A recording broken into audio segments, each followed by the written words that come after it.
some love for Anton Schubert.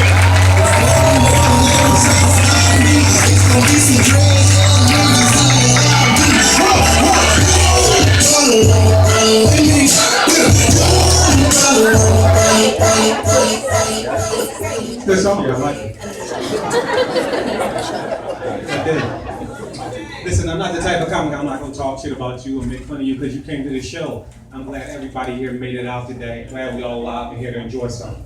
So if you feel like you ugly or wore a fucked up shirt or don't like your hairdo, I saw you when you came in, I laughed already, okay? No need to feel sensitive about it. I got my own problems. Dude. I used to be a public school teacher. Any teachers in this room? Yeah, we got a few. Yeah. I used to be a public, how long you been teaching? Like 5 years. Yeah, that's a long time. Give it up for her. 5 years. I was a teacher a long time too. I was a teacher for 8 months. I taught inner city Philadelphia. Actually, I'm from West Oak Lane too, so I heard that. Yeah. I teach in inner city Philadelphia. That is the worst job in this nation. It is. My first day there, I was a substitute, okay? And let me tell you something. When you become a teacher, you learn something about yourself because you're around young human beings trying to figure out life, okay? And here's what I learned about myself when I was a teacher. I learned that I hate children. I thought I liked kids. I do not like kids, okay? And when I say I hate kids, I don't mean like if I had a kid, I wouldn't love my own child. Obviously, there's a paternal bond between the father and the child that is unbreakable. How many people in this room have kids that they don't clap your hands? Where you at? Where we at? Okay. What I'm saying is I hate those kids, okay? I don't like your kids. My first day at the job, I was a substitute, right? And the guy, he told me, this is what he told me when I got the job. He's like, I'm glad you want to be a teacher. We need more young minority males to get involved in these kids' lives. Help them get out of the situations they're in. I said, that sounds good, but let me be honest with you. I got out of situations like this by not fucking with kids like them. But how help them to be, you know what I mean? They still don't respect a substitute. That is still going on, just in case you were wondering. They still do not respect. My first day there, I was like, everybody sit down, we're about to get started. This kid told me, I'll sit down when I'm ready to sit down. I was like, you'll sit down right now. I'm a goddamn man, I'll take shit from 4th graders. He was like, shut up before you get stabbed. Yeah, that was the end of the conversation. I didn't say nothing else after that. I got the job because the teacher got stabbed the day before, so I he meant business, okay? He meant business. I had a 13-year-old in the 4th grade. No, let that settle in, do the math, then laugh. You gotta be careful as a teacher when you reach out to a kid who's 13 and is only in the 4th grade. Because you ask kids innocent questions all the time, like what you want to be when you grow up. You gotta remember he's 13 in the 4th grade. No matter what he says, probably ain't gonna happen for him. But I asked him anyway because I've always enjoyed comedy. I was like, Charles, what do you want to be when you grow up? This is his exact answer. Nothing, Mrs. You want to be nothing. Fuck that. To which I replied, well, Charles, you are on the right track. I stopped giving him homework. I didn't want to go on these dreams and shit. I had another little kid, I went to school with his mother. Okay, now that's a tough situation because I already know too much about the lives. And anytime you're a teacher, you think the worst part about being a teacher is the kids. It's not. The worst part about being a teacher is the parents. It's you, motherfuckers. Because some of y'all act like y'all don't know y'all kids are losing, okay? Some of y'all act like y'all don't know y'all send an asshole hopped up on sugar every day to a classroom. Y'all sending me what the closest thing you can describe is a crackhead. That's what you're sending me every day. And teacher-parent conference is always the best. Because, see, in September, I care about your kids. I want them to do well. In December, I don't give a fuck about anybody.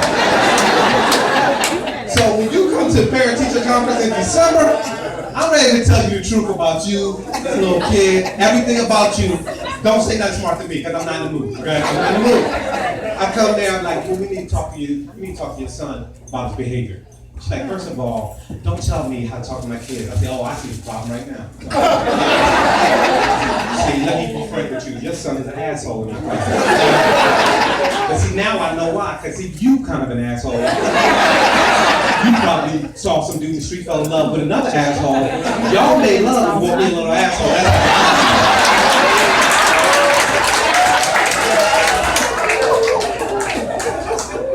That's giving you an F for the day. But Petey wasn't a bad kid. He just come from a bad situation. Because Janine was the type of girl, she got pregnant in the 8th grade. I know, she got pregnant again in the 9th grade. She had the child I taught in the 11th grade. And she had twins our senior year of high school. I know. She then went to community college in Philadelphia and took up the major of family planning. Have you ever taken a trip somewhere, got there, and then looked it up on MapQuest?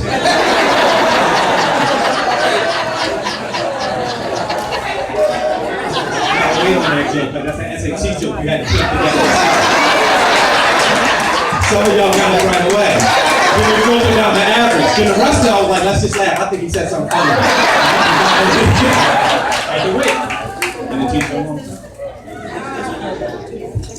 Petey wasn't a bad kid though. He just came from a bad situation. So sometimes he was impressionable. So when he got around other bad kids, he did bad shit. One day he came walking through the hall. He had a half-eaten hoagie. He took his hoagie and threw it in my classroom at the trash can. The sandwich hit the trash can, but it rimmed out, knocked it over. Now it's trash and sandwich on the floor. Now it's time for tough love. I'm like, Petey, pick that up, put it in the trash. Okay? Petey, at this point, he tried to embarrass me in front of the other kids. This is what Petey said. I said, Petey, pick that up, put it in the trash. Petey looked me dead in the eyes and said, fuck you, you're not my father. I'm like, Petey, you don't know that? You don't know who your father is. The whole basketball team, bro. You know what I'm saying? Yeah. And that's the story how I got fired. I've been fired from every job I've ever had, though. I've been fired from volunteer work before. Yeah. I was at the job doing what I do, Facebook and Tetris. This girl came to my desk, she was like, Anton, we need to have a talk. I was like, all right, what we need to talk about? She's like, me and my boyfriend got into an argument, and he got violent with me, he tried to hit me. I was like, oh shit, why did he try to hit you? She said, because she didn't do the dishes. I said, you're in an abusive relationship that's not gonna work out. You need to get out of it as soon as you can. She said, I can't because I love him. I was like, oh, you love him? She's like, yeah, what do you think I should do? I was like, I think you should do the dishes.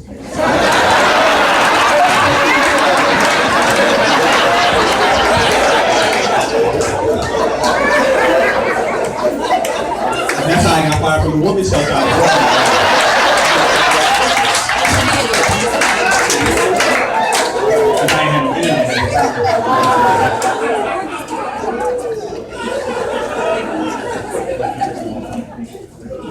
I've been thrown out of a baseball game. That's an open air stadium. They threw me outside of outside. I'm gonna tell you how it went down. I got these tickets, my buddy gave me some tickets. I took some of the kids at the community shelter. I took them to see the Yankees play the Phillies in the World Series. Okay, right? Where you from? You from New York, okay. So your people is part of the problem. You just listen. Now I'm from Philadelphia, okay? I'm wearing my Phillies hat, so the closer I get to Yankee Stadium, the more people start to boo me. Which is weird to boo me, because I can't actually help the Phillies. This is just a fucking hat. They act like if one of the Phillies go down, the coach might go, well, that guy came to the Anyway, I get to this game 2 of the World Series. He knows what happened. Philly got crushed. It was like 12-5. I am not having a good time. Meanwhile, all the Yankees fans around me are being dicks about it. Like every time something goes wrong for the Phillies, they turn and tell me about it. As if I am not at the fucking game. I get upset, so I get upset at this. I'm like, fuck it, I'm gonna go get something to eat. I get up, go get a hot dog. As soon as I get up and start to walk through the stadium, they start the asshole chant. Now, I don't know if y'all do the asshole chant out here in the West, but back east, most teams on the Eastern Seaboard do the asshole chant. And basically, if you hear it, you will get involved because it's only one word in a very catchy tune. Basically, what happens is you get up with the wrong team's hat on, they see you, and then they go, asshole, asshole, There are no more words to it. You can get it, Bob. I get down and buy a hot dog at Yankee Stadium. It costs me $8.50. You will feel like an asshole when you buy that hot dog. So now I'm coming back through Yankee Stadium. I got this hot dog. Phillies are losing. It's the only thing bringing me joy, so I'm focused on it. I walk back with my hot dog, sit down in my seat. As soon as I take my seat, bow, a foul ball gets hit our way. Everybody in my section stood up, rushed the rail to go get this foul ball. I didn't get up. I was eating an $8 hot dog. I ain't fucking with it. They went to the rail to go catch this ball. When they went to catch it, nobody could corral it, so it bounced off their hands, and now it's careening back to where I am. Now, I'm sitting here, in the end of my aisle, still eating a hot dog. Across the aisle from me is a little kid. Me and this kid see this ball coming at us at the same time. Now let me say this. When you hate kids the way I do, and you at a World Series baseball game and a World Series baseball is coming your way, and the only thing standing between you and a World Series baseball is a little kid, you don't have nobody to blame but yourself. You go home with no World Series baseball. Me and this kid reach out for the ball at the same time. He brought a glove to the game. I ain't bring no glove, I'm a grown ass man. We reached out and we caught it at the same time, but when he caught it, he snow coned it in the tip of the glove, meaning the ball was sticking out like this microphone head is in my hand. Now this happened fast, but I'm showing you in slow motion. It was like, bow, he had it for a second, bow, I had it for the rest of my life. And I was like, yeah, I caught a baseball. And then this kid said, you took my baseball. And I was like, whoa, chill. This baseball came from over there. You brought a baseball glove to the game. You still have your glove. Technically, you ain't even lose nothing. I just lost an $8 hot dog. I am not even going to argue. Everybody around me saw me argue with this little kid. They started to boo me. Now, I don't know if you ever been anywhere and been booed by what could have been 10 to 12,000 people. It's a very uncomfortable feeling, okay? It's gonna make you less likely to give them that baseball, not more likely. But the way they booed me, they act like I went over to this little kid and wrestled the baseball from him and knocked him out of a wheelchair or something. And I didn't knock him out of his wheelchair. Oh, he was in a wheelchair. Did I mention that? He was in a wheelchair. I didn't knock him out the wheelchair. The reason he fell out the wheelchair, he fell out the wheelchair. But the reason he fell out the wheelchair is because he reached out like this. When you reach out like this, you're changing what your center of gravity is. Most of your weight is in your legs. He only had one leg. He shouldn't be reaching out like that. That's one-legged irresponsibility. You gotta be twice as careful with half of my leg. I don't care what you think. That's just the way life works. So everybody's like, you should give them the baseball. They started throwing beer and popcorn at me. But I was so happy. I was like, free beer, popcorn, I gotta do baseball. I got nothing more to say in there. And they're like, give them the baseball, you kick them in the face. This is not what really happened. To accurately describe what happened, his face hit my foot, okay? When he fell out the wheelchair this way, I had to jump like that. When I jumped, his face went into that foot. Don't kick nobody like that. Anyway, it got out of hand. People were booing me, they were mad, security came, they tried to throw me out the game. And anytime a bunch of white people around you yelling at you, I like to quote the Constitution. That's what Malcolm X did, that's what Martin Luther King did, that's what Rosa Parks did. That's why I quoted the Constitution. I said, look, I don't know if you're familiar with the 1991 American Disabilities Act that states you have to treat all people with physical handicaps fairly. Now, I didn't take that baseball from anybody else in the stadium, so I took it from him because I believe in equality, okay? But to be fair, there was a lot going on, so I didn't use those exact words. My exact words was, it doesn't make sense to give a kid a baseball who's probably not going to play baseball. Don't judge me. You wouldn't get Stevie Wonder a telescope for Christmas. It's fucking rude. My name is Aaron Tattoo, and I hope y'all enjoy it.